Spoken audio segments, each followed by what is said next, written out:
Saludos amigos del Listín Diario en esta nueva entrega de Cara al Elector. En esta ocasión nos acompaña la joven Priyanka Rodríguez, candidata a diputada por la circunscripción 1 del Distrito Nacional. Bienvenida. Muchísimas gracias. De verdad, para mí es un grato honor poder estar aquí acompañándote y también en la redacción del Listín Diario, que aprovechamos, hicimos de todo aquí antes de tu llegada. No, eso es bueno porque así la redacción te va conociendo, aunque creo que ya aquí todo el mundo te conoce, ¿verdad que sí? Bueno, para mí es un honor si todos me Pero conocen que aquí de una u otra que forma. conozcan mejor tus propuestas, claro. Claro, eso es importante, eso es Sí. importante. Priyanka, cuéntanos, ¿quién es Priyanka Rodríguez? ¿A qué te dedicabas antes de la política? ¿Y por qué decides dar este paso ya tan importante? Me comentabas que fuiste candidata a regidora. Así es. Ahora decides dar el paso en busca de un curul en el Congreso Nacional. Entonces, háblanos de cómo ha sido todo ese proceso. Bueno, son muchas preguntas en una. Sí, realmente. Vamos poco a poco. Sí, empecemos porque Priyanka Rodríguez es una mujer de fe, tengo que hablar de eso primero, creyente, una dominicana que ama este país, que tiene muchos años luchando en favor de temas sociales, empezando por la patria. Priyanka es una hija, es una hermana, es una amiga, tía de dos hermosos chicos. Y bueno, una ciudadana que hace mucho tiempo entendió su rol, que comprendió que más allá de los derechos también hay deberes que debemos cumplir como ciudadanos, que debemos ajustarnos también a una red social, a un patrón social de responsabilidad. Estas mismas luchas sociales que inicio aproximadamente 12 años, 13 años, me abrieron las puertas justamente en el ámbito político. Ingreso a la Fuerza Nacional Progresista ya a raíz de la apertura a través del Polo Soberano, que fue un polo que creó el partido justamente para darle oportunidad a gente como yo, que por muchas razones no había incursionado en política, pero que tenían ese sentimiento de amor por el país en medio de tantas circunstancias que estábamos viviendo a raíz de 2012, 2013, el impacto luego de la sentencia 160, de la ley 168-13, cuando se quiso entonces declarar inconstitucional, en fin, muchísimas situaciones. Y bueno, ahí ingreso a la Fuerza Nacional Progresista, que me abre las puertas, que me da la oportunidad, que confía en mí. Y desde entonces no me he ido ni me quiero ir y no creo que me vaya a ir tampoco. Entonces, de hecho, en 2016 fui candidata a regidora. Fue la primera vez que nos fuimos solos como partido. Veníamos con una historia de alianza ya. Sin embargo, sabíamos que debíamos ir a elecciones, entendíamos que no habían oportunidades, en mi caso. En 2020 voy como regidora, me fue muy bien, tengo que decirlo. Una experiencia maravillosa y de paso en algún momento una experiencia un poco frustrante por muchas situaciones que ocurrieron, pero es parte de la política. Sin embargo, me dio una enseñanza grandísima, fue buenísimo.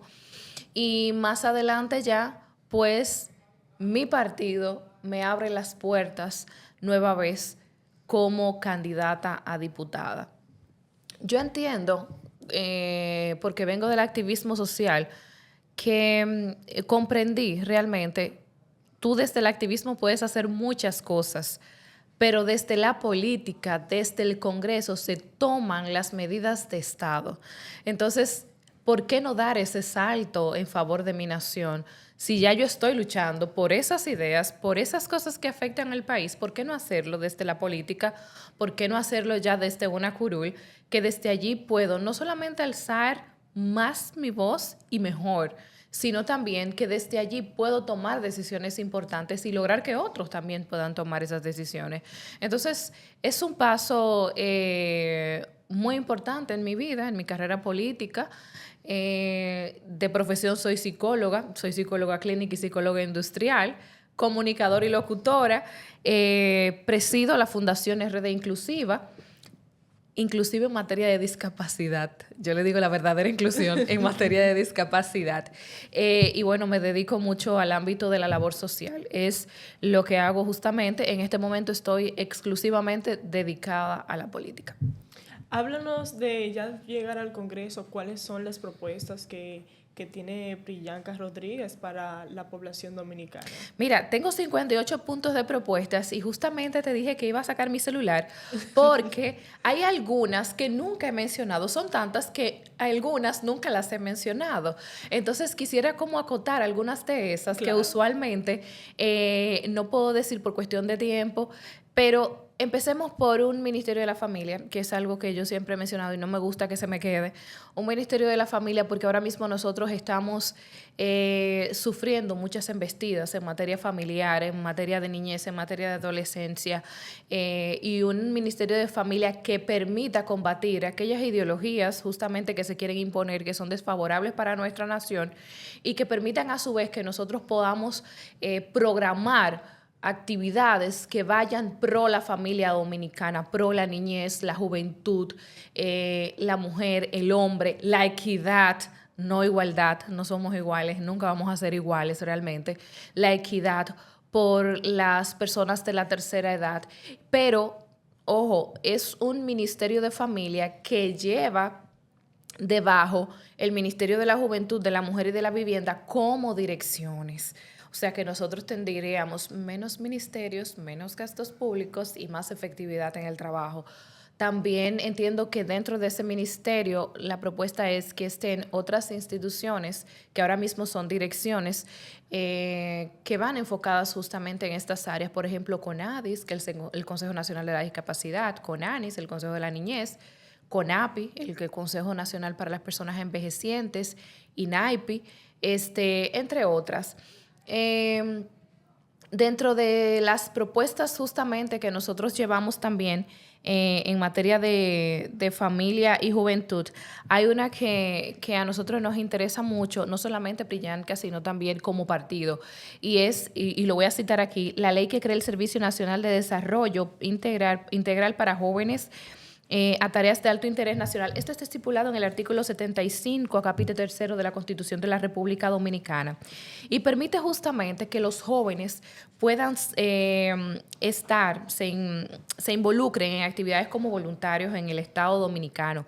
Pero no solamente esto, sino que se puedan preparar, nosotros tenemos ahora mismo una demanda muy grande en el mercado. Preparar a estos jóvenes en diferentes áreas es importante, no solamente para ellos, sino para nosotros como nación. Darles un sentido de pertenencia, decirle, mira, el Estado sí se preocupa por ti, vamos a identificarte. Eso crece también, ayuda a que crezca el amor, por ejemplo, el amor por la patria, porque tu patria también te está sirviendo a ti. Entonces, esto es importante y es un mandato constitucional que no se ha cumplido.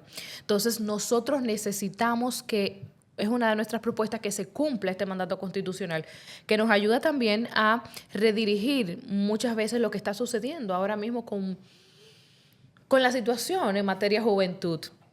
Y le abre paso en materia laboral también y en materia educacional. En materia de salud, por ejemplo, bueno, nosotros tenemos la ley de fomento de lectura que ordena la creación de la biblioteca básica con amplia difusión de clásicos dominicanos, latinoamericanos, por ejemplo, universales, en formato físico y digital. Y nosotros tenemos esto que se puede hacer en las comunidades. Hace unos años atrás, y cuando me refiero a unos años, más de 10 años, nosotros teníamos las casas de culturas y que usualmente estaban en los sectores de todo el país. ¿Qué sucede? Estas casas de cultura fueron cerrando. Hubo un ministro de cultura muy interesante, él, que decidió comenzar a cerrar las casas de cultura. Y eso era un espacio justamente para que los jóvenes pudieran desarrollarse, pudieran aprender artes, pudieran aprender algún oficio, pudieran leer, pudieran compartir en un ambiente sano. Y nosotros necesitamos volver a fomentar este tipo de bibliotecas y que tenemos todo un proyecto justamente y que dependería tendría en primera instancia un manejo con las comunidades, juntas de vecinos, iglesias, que permitiría también que las personas puedan involucrarse y además cuidar el patrimonio que tienen en la comunidad, y que dependería también del Ministerio de Cultura. En materia de salud, por ejemplo, nosotros tenemos varias propuestas. Uno de ellos es la modificación de la Ley de Salud Mental. Nosotros tenemos una crisis de salud mental en la República Dominicana, aunque no se quiera tratar el tema, abordar el tema de la forma responsable como requiere. Y digo de forma responsable porque a pesar de que en los últimos años se ha hablado de varios acuerdos, todavía nosotros estamos invirtiendo en salud mental el 0.39% del presupuesto de salud. Ante la crisis que tenemos, es imposible que nosotros le podamos hacer frente ni con ese presupuesto, y además porque nos cerraron los hospitales psiquiátricos. En un momento, muchos profesionales de diversas áreas, incluyendo psicólogos y psiquiatras, hablaron de que los hospitales psiquiátricos eran una violación a los derechos humanos. Y yo me pregunto, en cualquier hospital o en cualquier clínica no se le violan los derechos humanos a cualquier ciudadano. Aquí no se han muerto pacientes porque los dejan morir en una sala o por un seguro médico.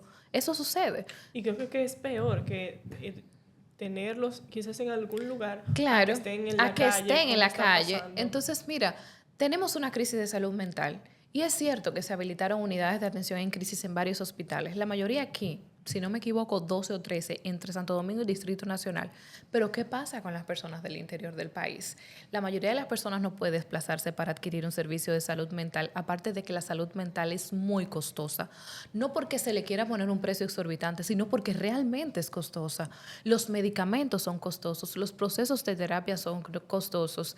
Y aunque hoy en día, por ejemplo, muchos seguros te cubren algunas terapias, no te cubren las pruebas psicológicas porque para tú trabajar un paciente tú tienes que hacer todo un proceso de pruebas psicológicas. Los estudios complementarios no te los cubre.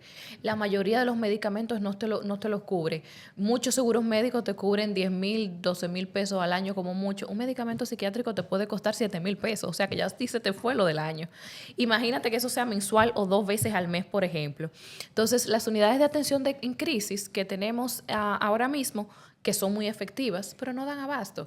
Los internamientos son 5, 8, 10, máximo 15 días. Porque son ambulatorias, no pueden tenerlos allí mucho tiempo. Hay pacientes que nosotros sabemos que en 15 días no se le puede combatir una crisis. Entonces, también en este proceso que los seguros médicos, esto viene en conjunto con una reforma de la seguridad social, porque los seguros médicos tienen que hacerse responsables de los pacientes también que pagan ese servicio, pero el Estado también tiene que proveerles la salud que es constitucional al dominicano. Entonces nosotros necesitamos hospitales psiquiátricos con áreas de psiquiatría infantil. Aquí, por ejemplo, en Santo Domingo, más bien el Distrito Nacional, Circunscripción 2, tenemos un hospital, me voy a ahorrar el nombre, creo que lo mencioné en otra ocasión, que tiene unidad de atención psiquiátrica infantil. No da abasto, porque prácticamente ninguno tiene área de psiquiatría infantil. Y tenemos una crisis con infantes ahora. Tenemos una modificación a la ley de discapacidad, donde también se incluya un apartado de autismo. Y digo un apartado de autismo porque aquí hubo mucho auge con una ley de autismo que no era necesaria. Y no era necesaria porque si bien es cierto que el autismo no es una discapacidad, es una condición que incapacita. Por eso necesita todas las atenciones que se requieren. Entonces, cuando te hablan de una ley que es para un grupo específico, cuando nosotros abogamos por la inclusión en materia de discapacidad, entonces estamos excluyendo. Realmente las leyes de salud no pueden ser excluyentes bajo ninguna circunstancia. Y además te hablaban de educación. La ley de educación te habla de la inclusión educativa en materia de discapacidad. Lo que nosotros debemos hacer es que se cumpla esa ley, verificar que se cumple esa ley. Te habla de los seguros médicos y etcétera, pero ahora mismo estamos peleando por todas las discapacidades para los seguros médicos y las coberturas. Te habla, por ejemplo, del trato de las atenciones en los lugares públicos. Eso está estipulado para todas las personas con discapacidad. Entonces, cuando nosotros hablamos de este tipo de cosas, realmente nosotros debemos referirnos a toda la población que está siendo afectada, porque si nosotros abogamos porque hoy haya una ley particular, entonces mañana estaremos pagando las consecuencias. Y se tocó una fibra emocional que fue la fibra de los padres. Padres que necesitan ayuda padres que están sufriendo ahora mismo muchas situaciones, que no saben cómo ir a un centro quizás a darle terapia a sus hijos, padres que no saben con qué van a pagar las terapias o los estudios complementarios, etcétera. Pero por eso una modificación a la ley de discapacidad, que ojo, viene también en conjunto con la ley de salud mental, porque ambas van de la mano, no nos equivoquemos. Hay un punto que de hecho es la primera vez que lo voy a mencionar aquí, sí, lo voy a mencionar aquí porque como te dije siempre se van la mayoría, y es justamente una resolución que permita la adquisición de equipos de rastreo para pacientes con Alzheimer, con demencia y pacientes con trastornos mentales graves, que se puedan adquirir a través del sistema de salud pública. ¿Por qué? Porque si bien es cierto que esos dispositivos no tienen un precio exorbitante, también es cierto que la mayoría de las familias dominicanas no podrían pagarlo. Entonces, yo entiendo que a través, no voy a decir necesariamente que a través del Departamento de Alto Costo, esto es una cuestión de salud, pero a través de salud pública se le podría, con el diagnóstico, per se, uno de esos dispositivos. Nosotros tenemos muchísimas historias de gente que se ha perdido en República Dominicana que no ha aparecido. Padeciendo Alzheimer. Mira, y nosotros tuvimos un niño en La Caleta. ¿Cuántos años tiene? 6, 5, 6, 7 años. Ese niño perdió, nadie sabe nada. Se han perdido muchísimas personas con Alzheimer, con demencia, nadie sabe nada. Entonces, estos dispositivos, que hay muchos dispositivos de rastreo ya de este tipo, se conectan directamente con los equipos de los familiares. Y esto nos permitiría, por lo menos, tener una opción adicional para nosotros poder luchar contra las desapariciones que estamos viviendo en este país. Y justamente en esa misma línea, nosotros tenemos una red interconectada de personas desaparecidas. Nosotros, por ejemplo, podemos tener personas con demencias aquí que pueden irse a otra provincia, pero en esa provincia nadie sabe, nadie tiene un sistema de cómo comunicar que hay una persona que está desaparecida, que está extraviada allí. Entonces, que hace unos días nosotros vivimos el vivo ejemplo de eso, de una joven que llegó aquí y la joven decía que era de Tenares, que ella no sabía dónde estaba. Al final se descubrió que era una persona, sí, con problemas mentales, pero no era de Santo Domingo, era de otra provincia y estaba perdida. Y mira, Dios fue misericordioso con ella, Sí. que la trajo donde ustedes, pero no es el caso de la mayoría de dominicanos que se pierde y no sabemos dónde están. No sabemos si están vivos, no sabemos si están muertos. Por eso nosotros abogamos por un proyecto de red interconectada justamente para personas desaparecidas, red interconectada para cadáveres que vayan a las morgues de los hospitales, porque aquí hay cadáveres que lo llevan a una tumba, a una tumba común, porque nadie los reclama. Y hubo un caso con un joven periodista también, hace un tiempo atrás. Su madre sufría de Alzheimer y desapareció. Y ese joven duró semanas buscándolo. Un día, mientras trabajaba en la autopista Las Américas, se encontró con unos de estas patrullas del Ministerio de Obras Públicas y les preguntó. Y ellos dijeron, tú sabes una cosa, nosotros llevamos una señora con esas características a la morgue de tal hospital porque un accidente la chocaron y la mataron. Era su madre. Wow. Entonces, así hay muchos casos que no se sabe. Entonces, ¿por qué ese hospital no reportó a la Policía Nacional? ¿Por qué esa foto o las características de esa señora no estaban en los medios? Porque, por ejemplo, los medios tienen una obligación de subir esa información por ley. Claro. Entonces, nosotros necesitamos una red interconectada. En materia de, justamente de seguridad, también nosotros, en tecnología, para pasar esta parte rápido, yo sé que el tiempo es súper corto. No te preocupes. Por ejemplo, nosotros tenemos una ley sobre tasa cero de Internet como bien público de carácter universal. Nosotros pagamos el impuesto más caro al Internet, no solamente en la región, sino uno de los impuestos más caros del mundo.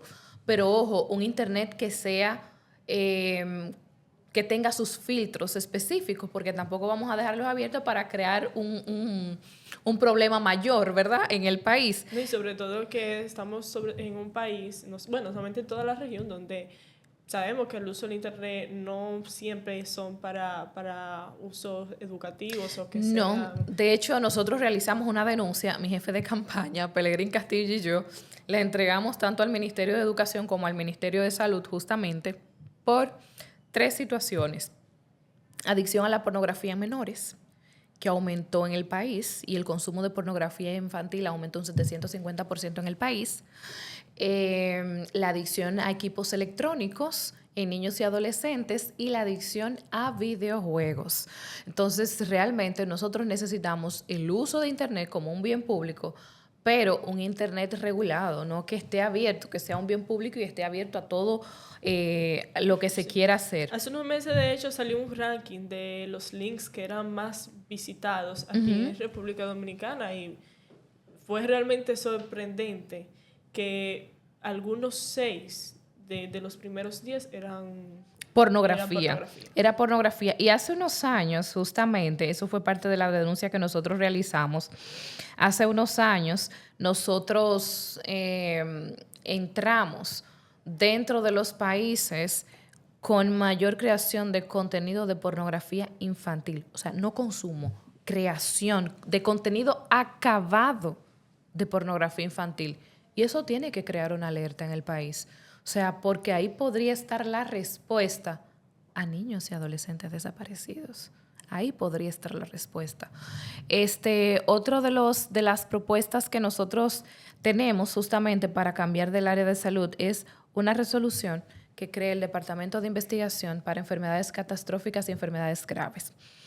Nosotros tenemos un aumento de las enfermedades catastróficas y enfermedades raras, no graves, en el país. Y como que a nadie le importa. O sea, nadie está investigando qué está sucediendo. Nosotros pasamos de 7,000 pacientes con diferentes tipos de cáncer, anual fallecidos, a 8,000, ya estamos llegando a 15,000 y vamos a sobrepasar. Entonces, yo entiendo que no es justo que en este momento todavía no se esté investigando. Las enfermedades raras, por ejemplo, han aumentado en el país. Señores, ¿qué está pasando? Nosotros tenemos personas con enfermedades raras que no pueden ser diagnosticadas, pero que se pasan años de médico en médico haciéndose estudios sin poder llegar a un diagnóstico. Entonces, nosotros necesitamos investigar como salud pública lo que está sucediendo justamente en el país, porque vamos a colapsar. Nuestro sistema de salud está colapsado ya, vamos a decir que está prácticamente colapsado.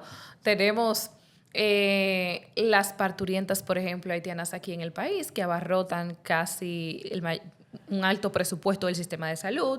Los intensivos, por ejemplo, en los hospitales, no porque lo digo yo, eso salió en una investigación que se hizo también. Entonces, agregándole a eso, tenemos nuestras problemáticas, que son bastantes. Entonces, vamos a llegar a un colapso general. Mira, en materia de seguridad, por ejemplo, también nosotros tenemos un proyecto de ley que establece el régimen de libertad vigilada por un periodo determinado, aplicable a personas sometidas y acusadas de cometer infracciones criminales que obtienen libertad bajo fianza o libertad condicional y aquellos que son repatriados al país. Y muchos dirán, bueno, pero los repatriados ya cumplieron. Sí, pero los crímenes graves nosotros tenemos que darle seguimiento. Porque una persona que probablemente venga extraditada de cualquier otro país por cometer crímenes graves, ¿a qué va a venir al país si nosotros no le damos seguimiento y probablemente no consiga trabajo en lo inmediato? Pero también, con respecto a eso, es importante que nosotros podamos tener un control de qué está haciendo ese individuo que ha sido juzgado en la República Dominicana por crímenes graves, cuáles son los pasos que está dando ese individuo, porque puede recaer, puede otra vez cometer los mismos hechos. Entonces, el sistema tiene que asegurar que ese individuo va a la calle, pero no va a hacer daño. Entonces, y sobre todo que a veces pueden recaer porque es difícil, cuando ya tú tienes antecedentes penales, conseguir un buen trabajo. Sí, es muy difícil. Y de hecho, aunque se haga difícil, nosotros tenemos como propuesta una red interconectada también de abusadores sexuales, en especial pedófilos. ¿Por qué? Porque, como te estaba diciendo, lo que sucede en el sur no lo sabemos aquí usualmente en materia de seguridad. Entonces, un abusador sexual, especialmente un pedófilo de Asua, viene aquí y te trabaja en un colegio. ¿Y cómo nosotros podemos permitir eso? Entonces, el abusador sexual de Asua tiene que saberlo el país completo. Tienen que saberlo todos los destacamentos existentes en el país. Tienen que saberlo todos los lugares de trabajo. Tienen que saber, o sea, debe tener un espacio que no se pueda acercar a centros, por ejemplo, donde haya niños. Porque es que es una patología. Y como es patológico, va a volver a recaer desde que tenga cualquier incentivo. O sea, esos son los abusadores sexuales. Es una patología mental. Eso no es una cuestión que tú vas a la cárcel y de repente cuando tú salgas en 10, 15, 20 años, eso no se te va a ir nunca. Entonces, nosotros necesitamos cuidar a nuestra población. Y además, eso es algo que en algún momento ha causado mucho ruido, pero yo entiendo que nosotros en materia de salud y en materia judicial debemos aunar esfuerzos para investigar. Nosotros necesitamos comenzar a investigar justamente con esos abusadores, con esos individuos que cometen crímenes horrendos que consternan a la sociedad, pero nosotros no hacemos un levantamiento de patrones, porque nosotros no tenemos lo que yo le llamo un laboratorio, respetando todos los derechos humanos, para investigar los patrones de todos esos individuos que nos van a permitir en su momento crear políticas públicas a corto, mediano y largo plazo. Nosotros necesitamos hacer eso.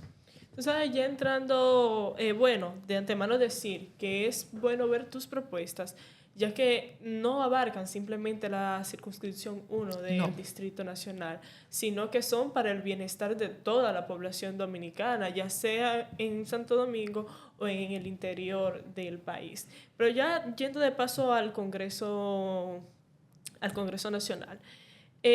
Anteriormente se ha mencionado la posibilidad de que exista un Congreso que sea unicameral. ¿Cuál es la posición de Priyanka sobre esto?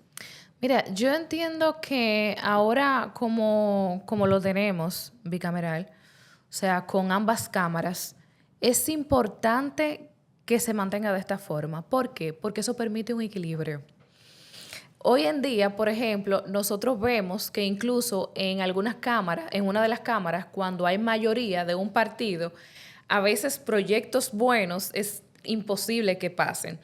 Y cuando se someten algunas cuestiones que tienen que ver directamente con partidos que no necesariamente son beneficiosas para la nación, bueno, si son mayoría pasa. Imagínate tú en una unicameral, que estén unificados lo que se llama diputados y senadores, porque hay algunas comisiones que sí son...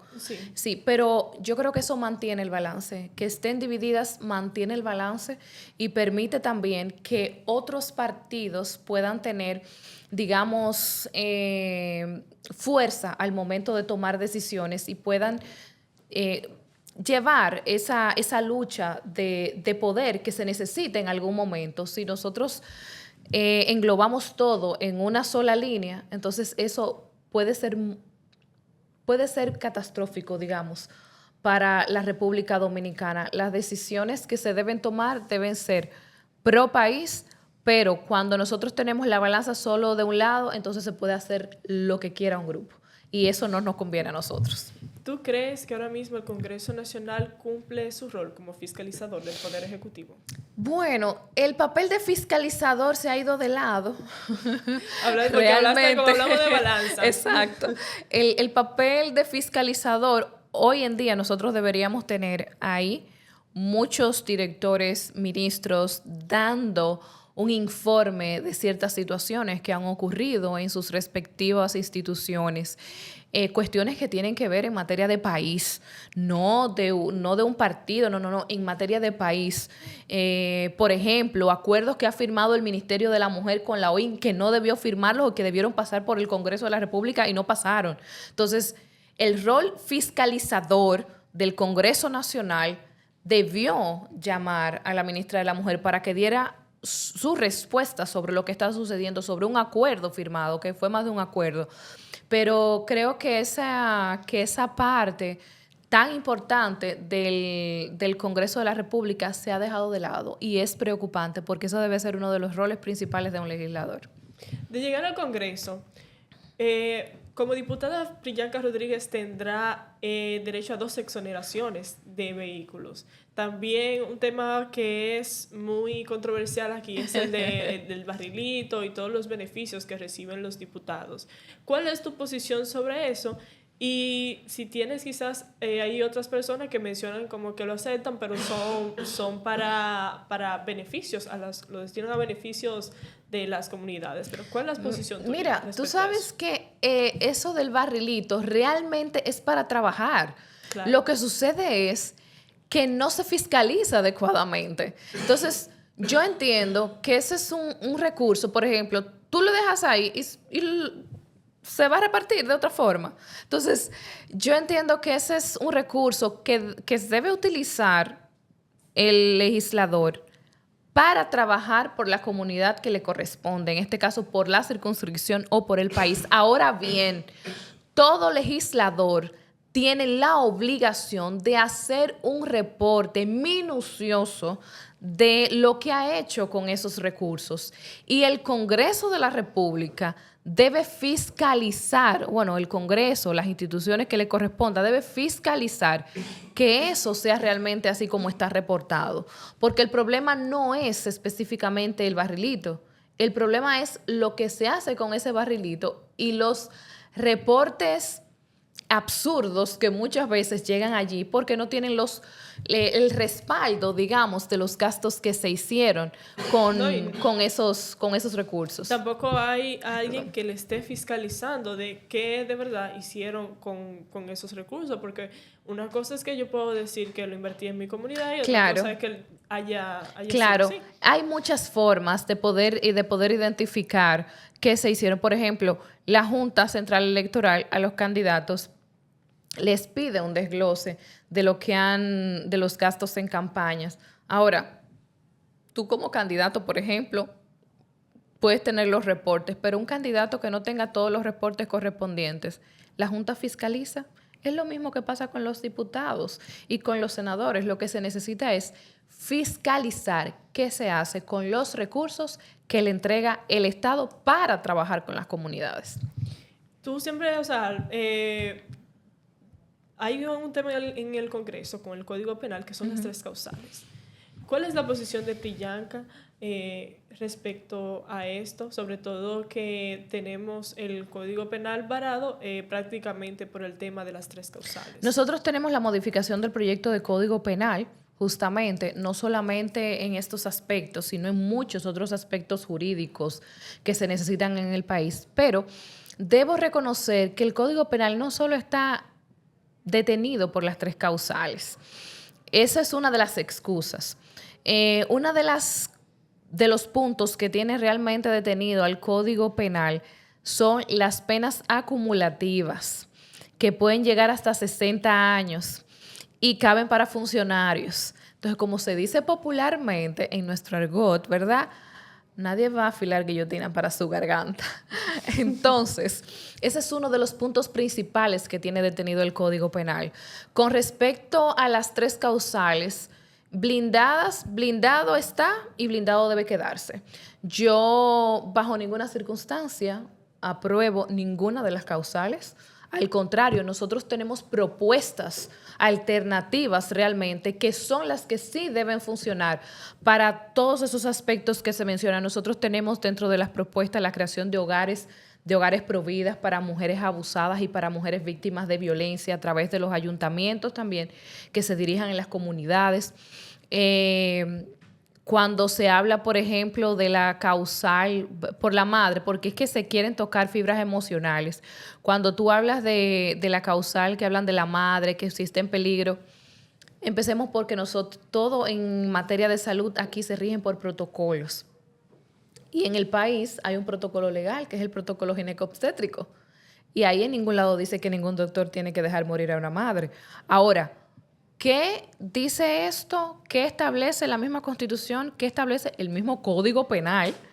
Establece que si se hacen, o sea, el médico toma la decisión y se hace todo lo que sea científico y humanamente posible para salvar las dos vidas. Si en el proceso de desembarazar a la madre el niño fallece, no quiere decir que no se hizo el intento de salvar las dos vidas. Lamentablemente falleció el bebé, pero la vida de la madre siempre ha sido prioridad. Nunca hemos visto a un médico preso por algo como esto. Eso no es verdad y el Código Penal lo protege. Cuando hablamos de inviabilidad con la vida y malformación congénita, lo primero es que tenemos cientos de malformaciones congénitas, cientos. Y cuando hablamos de inviabilidad con la vida, hay dos aspectos importantes. Uno, usualmente cuando sucede esto, el niño, o sea, el cuerpo expulsa automáticamente al niño. El cuerpo es maravilloso. Y en otras circunstancias, cuando el bebé fallece dentro del vientre, si está en una etapa temprana, a la madre se le hace su respectivo legrado, que es lo que corresponde. Ahora, si el niño fallece en una etapa mayor del embarazo, entonces se le hace una cesárea. Y estamos hablando de una madre porque tenía un niño dentro, no era todo lo que quieren colocar menos un niño, tenía un niño, sigue siendo madre igual. Y con respecto a las malformaciones congénitas, por ejemplo, ¿quiénes somos nosotros para decidir quién vive o quién no vive por su apariencia o por la situación? Cuando hay malformaciones congénitas graves, científicamente está probado que muchos de ellos tienen su vida estipulada. Puede ser minutos después del parto, pueden ser horas, pueden ser días y otros tienen entre 2 a 3 años.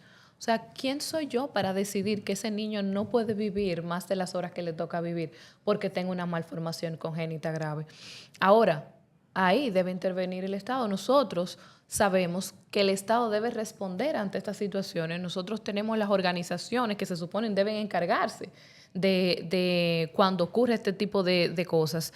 En el caso de las violaciones, que es una fibra que toca a mucha gente, nadie quiere una situación como esta en la familia y nadie quiere que a ninguna otra persona le suceda esto. Ahora, hay varios aspectos importantes, judicial, de salud, familiar. El aborto no va a hacer que se vaya el trauma de la violación. El aborto no va a hacer que vuelva el tiempo atrás y se evite eso. No es verdad. Lo que estamos es procurando crearle un trauma adicional, además de que no se habla del violador. Cuando usualmente se está hablando de aborto por violación, nadie te habla del violador. Yo no entiendo, parece que al violador hay que eximirlo de culpas. Entonces, el sistema judicial debe responder. Ahora, esa menor o esa mujer que haya quedado embarazada fruto de una violación, que ojo, la mayoría de esas de niñas, adolescentes, mujeres que quedan, en el caso específicamente de las menores de edad, la mayoría son incestos y ocurren dentro del ámbito familiar en más de un 80-90%.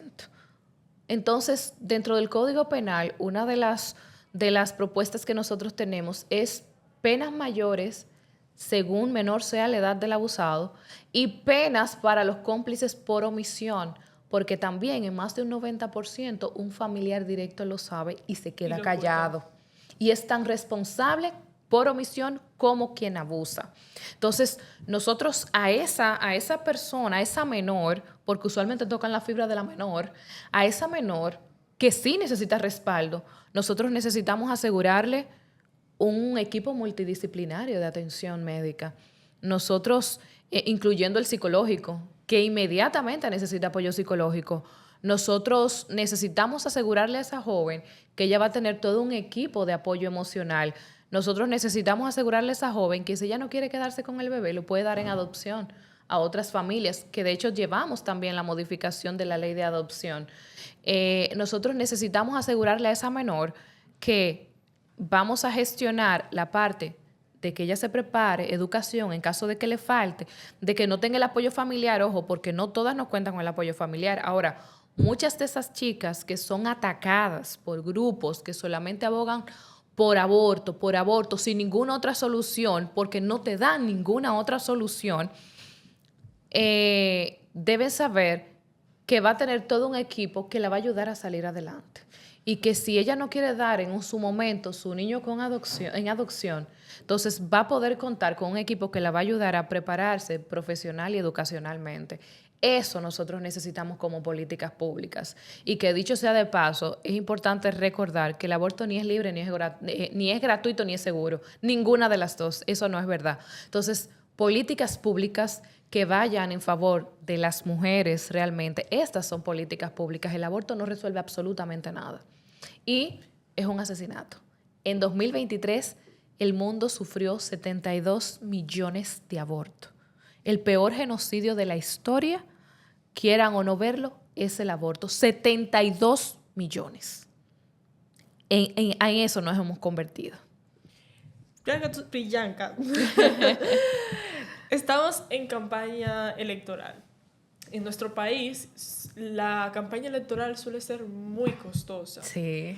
¿Cómo tú crees que debería, o sea, qué tú crees que se debería hacer para reducir los gastos o los costos de una campaña electoral? Sobre todo porque imposibilita que un candidato con menos recursos tenga la misma oportunidad de alguien que tiene más de llegar al Congreso. Bueno, ahí volvemos a la Junta y a la fiscalización. Tú sabes que en la ley electoral hay parámetros establecidos para los candidatos por niveles. Ahora, ¿se cumple? No, obvio que no se cumple, pero no hay una fiscalización. Ahora, para poder nosotros lograr en algún momento que todos podamos competir en igualdad de condiciones, que eso es casi imposible, para ser honesta, habría que modificar muchas cosas con respecto a los partidos, con respecto a la misma ley.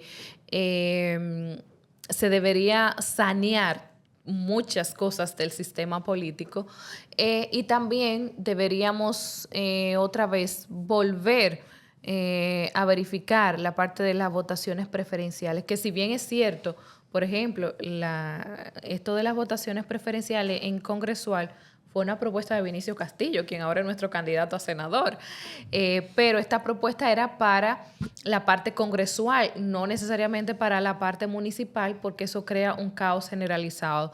Pero nosotros necesitamos hacer un levantamiento general dentro de los partidos y, ojo, el problema es que, sobre todo los partidos mayoritarios, tengo que decirlo así, usualmente no están de acuerdo con muchas medidas que hay que tomar, porque la idea es aplastar a los más pequeños. Es difícil también como que un partido, el que tiene la mayor posibilidad económica, decida reducir sus gastos, porque ya estaría viéndose vulnerable ante quizás otros candidatos que quizás tengan mejores propuestas, pero como aquí se basa mucho en el clientelismo, quizás son los que sobre más todo, debería haber un compromiso unánime, en especial con los partidos mayoritarios, porque eso se ha planteado. Y justamente son los partidos mayoritarios los que nunca han cedido. Entonces, sí se necesita un esfuerzo generalizado para nosotros poder llegar a esto que mencionas, que sería lo ideal, porque gente como tú, gente como yo, como cualquier otro candidato, que sean muy buenos, que puedan competir, que puedan salir de la redacción de un periódico, que puedan salir de un activismo social, que puedan competir en igualdad de condiciones. Eso no es posible en este momento. Entonces, digamos que por suerte se abren espacios como el debate de CODES y Nuevo Diario y Equipo, que dan la apertura a candidatos como yo a poder participar. Pero realmente, para poder hacer ese cambio que mencionas, necesitamos aunar esfuerzos y necesitamos un compromiso político real donde participen todos los actores, sin excepción. ¿Cómo financias tu campaña política? Yo lo voy a decir, como lo he dicho en otros medios que me han preguntado lo mismo. Gracias a Dios, mi partido ha asumido absolutamente todo. Ahí está mi jefe de campaña, que no me deja mentir.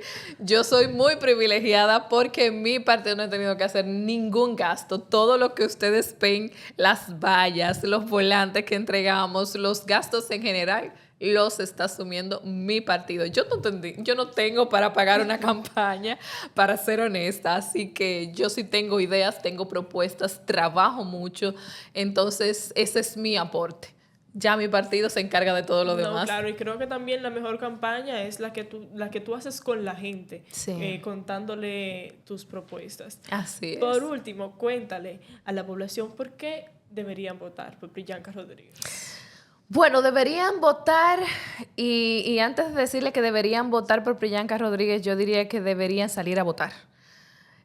Nosotros tuvimos una gran abstención, pero es importante recordarles que si usted no vota, la única forma de usted poder cambiar los legisladores que usted entiende que no hacen un buen servicio al país es votando.